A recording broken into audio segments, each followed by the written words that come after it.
សូមចុចទៅលើពាក្យ Subscribe រួចចុចទៅលើសញ្ញាកណ្ដឹងដើម្បីទទួលបាននូវវីដេអូថ្មីៗសូមអរគុណនីតិរឿងខ្មែរសូមជូនរឿងគោបាសិល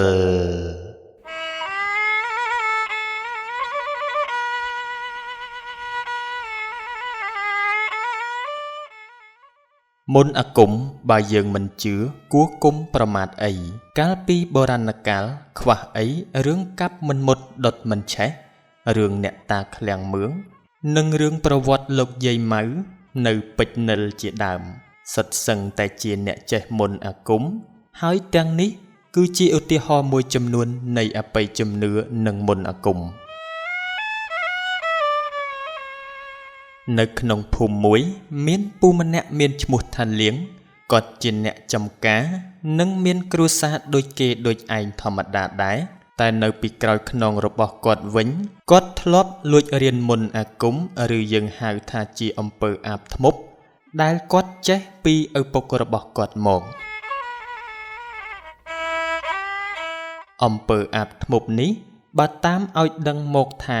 កាលណាអាគមឬគេថានោះស័ក្តិសិទ្ធិលុះត្រាតែអ្នករបៀននោះចេះចិញ្ចឹមព្រាយឬកូនក្រក់ឬក៏មានវត្ថុពូកែផ្សេងសម្រាប់ដាក់អំពើទៅលើអ្នកដទៃបើមិនដូច្នោះទេមុខជាគ្រួសាររបស់ខ្លួនត្រូវវិនាសហើយពូលៀងនេះក្រោយពេលដែលរៀនចេះហើយគាត់ក៏ប្រើអំពើអាបធ្មប់របស់គាត់ធ្វើអំពើទៅលើគ្រួសារអ្នកដទៃជាច្រើនធ្វើឲ្យគេឈឺចុកចាប់ហើយរហូតដល់ឆ្កួតឬក៏ស្លាប់ក៏មានដែរអ្វីដែលធ្វើឲ្យគាត់មានឫទ្ធិអំណាចខ្លាំងពូកែនោះគឺដោយសារតែគាត់មានរបស់ពីរយ៉ាងនោះគឺប្រទាលវង្វេងនិងមុនអាគមគោបាសិលដែលខ្លាំងក្លាបំផុតសម្រាប់គាត់តែងតែប្រើគោបានេះទៅធ្វើអំពើលើអ្នកភូមិនានាដោយនិមិត្តឲ្យមនុស្សឃើញហើយដេញជលបណ្ដាលឲ្យឈឺចុកចាប់ឬក៏ភ័យស្លាប់តែម្ដងមានថ្ងៃមួយនោះគាត់មានចំនួនដីធ្លីជាមួយនឹងបរិសម្នាក់ទៀតដែលមានឈ្មោះថាពូនុលកាលនោះដែរចំនួនមិនសូវជាធំដុំប៉ុន្មាននោះទេពោលគឺពូនុលគ្រាន់តែប្រកែកជាមួយនឹងគាត់បាន2-3ម៉ាត់តែប៉ុណ្ណោះដោយអំនួតដែលខ្លួនចេះមុនអាគមធ្មប់ពេលយប់ស្ងាត់ម៉ោង1រំលងអាត្រាតទៅហើយពូលៀងក៏សូត្រគាថារបស់គាត់បញ្ជាឲ្យគោបារបស់គាត់ទៅបន្លាចនិងជលសម្លាប់ពូនុលដែលបានឆ្លោះគ្នាជាមួយគាត់កាលពីថ្ងៃនោះដោយនៅមុខផ្ទះរបស់ពូនុលមានដើមដូង3ដើមពេលដែលគោបានោះបានទៅដល់វាក៏ទៅស៊ីស្លឹកនៅចុងដើមដូងដោយពង្រីកខ្លួនវាយ៉ាងធំសម្បើមពោលគឺប្រហែលនឹងផ្ទះធំល្មមមួយចំណែកឯកម្ពស់របស់វាវិញខ្ពស់ស្មើនឹងចុងដូងឯណោះយប់នោះដែរពូនុលគាត់ដេកមិនលក់សោះនោះឡើយព្រោះគាត់ឮសំឡេងកណ្ដឹងគោតើងនៅខាងក្រៅផ្ទះរបស់គាត់ក៏ក្រោកឡើងហើយនិយាយតែឯងថារួចចុះគោអ្នកណាគេមកស៊ីអីទាំងយប់ហ្នឹង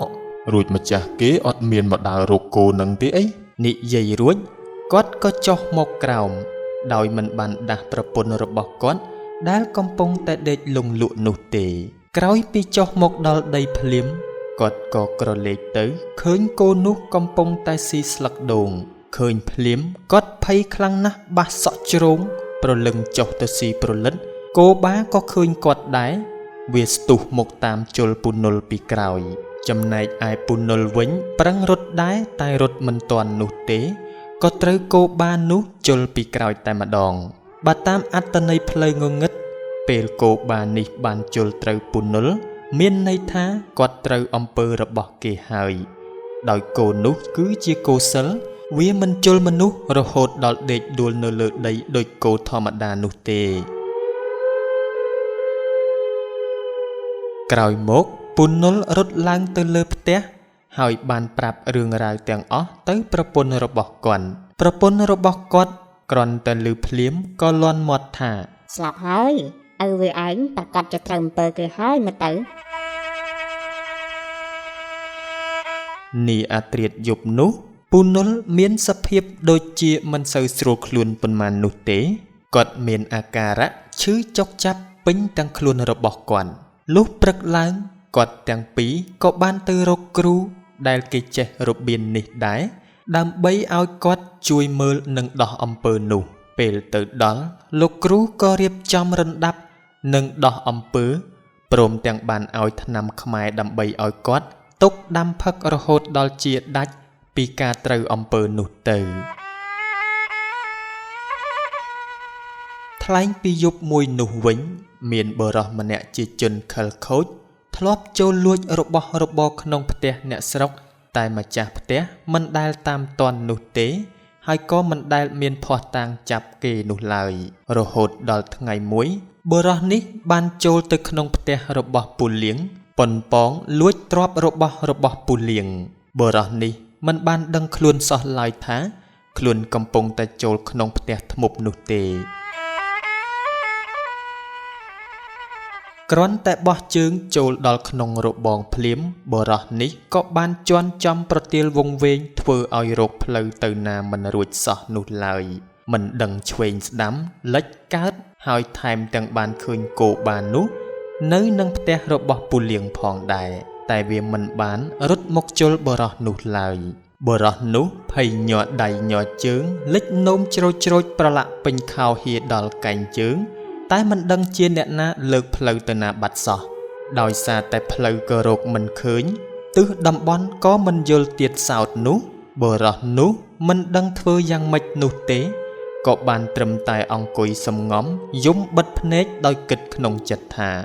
អញហើយអញអស់លះហើយប្រកាសជាដេកគុកហើយត្រូវខ្មោចលងទៀតអញ្ចឹងបានជាថាលួចគេបានវាក្រាន់ម្ចាស់គេតន់វាច្បាស់ជាក្រែលម៉ែអើយឪអើយថ្ងៃក្រោយកូនលេងហ៊ានលួចទៀតហើយបុរសនេះអង្គុយយំទាល់តែដល់មន់រងាវទើបអាចមើលឃើញផ្លូវព្រាលរៀបនឹងដើរត្រឡប់ទៅផ្ទះវិញទៅហើយពូលៀងក៏មកទាន់ល្មមហើយក៏បានចាប់គាត់ប្រគល់ទៅឲ្យសមត្ថកិច្ចចាត់ការទៅតាមផ្លូវច្បាប់ទៅគិតទៅពូលៀងនេះក៏ល្អត្រង់ចំណុចនេះដែរ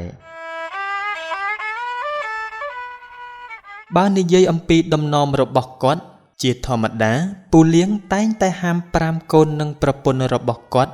មិនឲ្យយួរម្ហូបអាហារចូលតាមច្រកទ្វារមុខនោះឡើយជាពិសេសគឺសត្វក្តាមតែម្ដងដោយសារតែគាត់តែងតែដាក់រូបក្រមួនគោបាសិលរបស់គាត់នោះនៅលើហឹងខាងមុខក្នុងផ្ទះរបស់គាត់ធ្វើឲ្យកូននិងប្រពន្ធរបស់គាត់ចេះតែឆ្ងល់ថាគាត់នេះតមនោះតមដោយគ្រាន់តែក្តាមសោះក៏មិនឲ្យយួរកាត់ខាងច្រកមុខផ្ទះដែរលុះដល់ពេលយូរទៅចម្ងល់របស់ប្រពន្ធនិងកូនក៏ចេះតែខ្លាំងទៅរហូតដល់ថ្ងៃមួយពួកគេចង់ដឹងអំពីដំណំរបស់ពូលៀងដោយបានទិញក្តាមមកស្លហូបហើយយួរក្តាមនោះដើរចូលក្នុងផ្ទះកាត់តាមច្រកទ្វារមុខរំពេចនោះស្រាប់តែគោបានោះធ្លាក់ពីលើហឹងមកក្រោមធ្វើឲ្យបាក់ជើងខាងមុខទាំងពីរបើតាមសភាពបែបនេះមានន័យក្នុងអាគមផ្លូវងងឹតថាគោនោះអស់រិទ្ធប្រើលេងកើតហើយភ្លាមនោះពូលៀងក៏បានចូលមកដល់ហើយឃើញបែបនេះគាត់ក៏ខឹងសម្បាយ៉ាងខ្លាំងតែតើឲ្យគាត់ធ្វើយ៉ាងណាទៅបើជាកូននិងប្រពន្ធទៅហើយ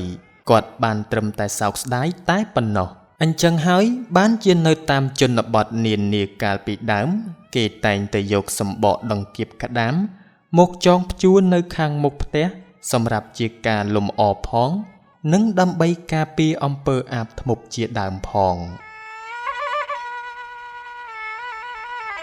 ដូចដែលពាក្យមួយឃ្លាបានពោលឡើងថាលើលោកនេះគ្មាននោះទេអាចកំបាំងលុះរយៈពេលចេះតែកន្លងយូរទៅអ្នកភូមិគ្រប់គ្នាក៏បានដឹងអំពីទង្វើធ្មប់របស់ពូលៀងនៅវេលាថ្ងៃមួយគាត់ក៏មានចំនួនដ៏ខ្លាំងក្លាជាមួយនឹងក្មេងស្ទាវម្នាក់នៅក្នុងភូមិដោយសារតែក្មេងនោះដើរនិយាយដើមគាត់ថាគាត់ជាធ្មប់ដោយកំហឹង ពូលៀងក៏បានលួចធ្វើអំពើសារជាថ្មីក៏ប៉ុន្តែចៃដន្យអីឪពុករបស់ក្មេងនោះក៏ជាអ្នកយល់ដឹងអំពីអំពើអាបធ្មប់ដែរព្រោះគាត់ជាមនុស្សចំណាស់ដែរហើយក៏ធ្លាប់ឆ្លងកាត់រឿងបែបនេះច្រើនដងផងដែររំពេចដែលកូនគាត់កំពុងតែឈឺចុកចាប់នៅក្នុងពោះហាក់មានអ្វីមួយយ៉ាងកំពុងតែរឹតរួមពោះវៀនក្រពះខាងក្នុងនោះ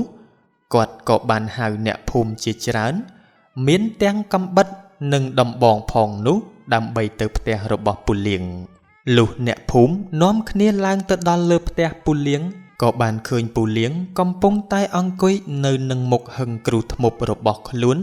សូត្រអាគមដាក់អំពើដល់ក្មេងស្ទាវនោះដោយហេតុតែអស់លក្ខគោបាក៏អស់រិទ្ធពូលៀងក៏ត្រូវអ្នកភូមិកាប់និងវាយដំពីក្រោយរហូតដល់ប្រកាច់ស្លាប់នៅលើផ្ទះនោះទៅលុះសមត្ថកិច្ចចុះទៅដល់មិនដឹងត្រូវចាប់អ្នកណានោះទេក៏ប៉ុន្តែកាលពីសម័យនោះប្រសិនបើអ្នកភូមិតាមទាន់អ្នកដែលចេះអំពើអាបធ្មប់ដែលកំពុងតែសូត្រអាគមដាក់អំពើទៅលើអ្នកណាម្នាក់នៅនឹងកន្លែងអ្នកភូមិអាចវាយសម្លាប់ដោយសមត្ថកិច្ចទៅមិនដែលទាន់ពេលនោះទេពោលគឺហាក់បីដូចជាសមត្ថកិច្ចចាំដោះស្រាយរឿងនោះតាមក្រោយដោយការហៅអ្នកភូមិទៅសួរនាំឲ្យត្រូវតាមច្បាប់តែប៉ុណ្ណោះ